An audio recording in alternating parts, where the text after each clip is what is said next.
Use this exercise to increase stability in your shoulder and to increase mobility in your shoulder. The way I do it, you'll also increase a little bit of your T-spine mobility and a bit of hamstring flexibility as well. But most importantly, we're doing this today. We're going to talk about stability through your shoulder joint. If you're a fighter, or even if you just want to do heavy bench press or whatnot, but if you're an athlete, you're a fighter, and you're using your arms, no matter what sport it is that you're doing, having stability and strength in your shoulder joint is going to play a massive, massive part in how much power you can actually generate through the punches or whatever action it is that you're actually doing. Because you imagine you throwing punches, you've got force coming up from the floor, you're driving up from the floor right up through your core, out through your shoulder.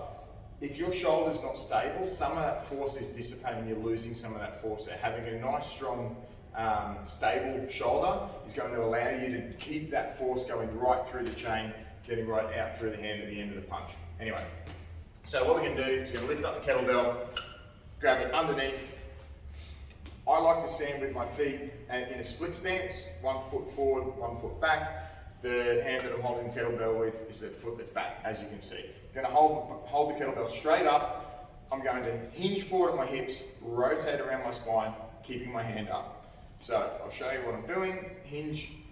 I hinge at my hips by pushing my hips backwards, let this arm just hang inside my leg. I'm looking up at the sky the whole time, or the ceiling in this case, trying to get as big a rotation through my shoulder as I can.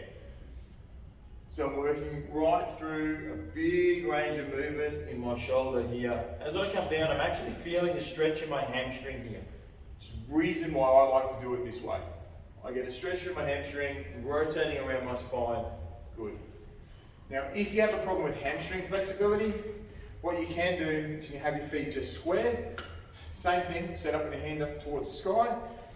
Push all your weight, or 90% of your weight over onto the far leg, and as you come down, just bend that knee. You'll be able to get that same rotation through your shoulder, but you don't have to rely on your hamstring flexibility to do it. One other thing I'll point out with this one is when you do it, make sure you're looking up to the ceiling. You need to make sure that your arm is straight up. We're moving our body by keeping your arm in the same plane, means we're going through that full range of motion through that shoulder. As you do this, if you start looking down, your arm will start swinging around. You want to make sure your arm's staying up from a safety perspective, but also to get the most out of the exercise. So look up the whole time. That will allow you to keep that shoulder up. There you go, increase your stability, increase your mobility. Another thing you can use this for, if you're going to do some heavy bench press, do a few sets of these as a warm-up, get all those shoulder muscles working so that when you do that bench press, you're doing it a lot safer. See ya.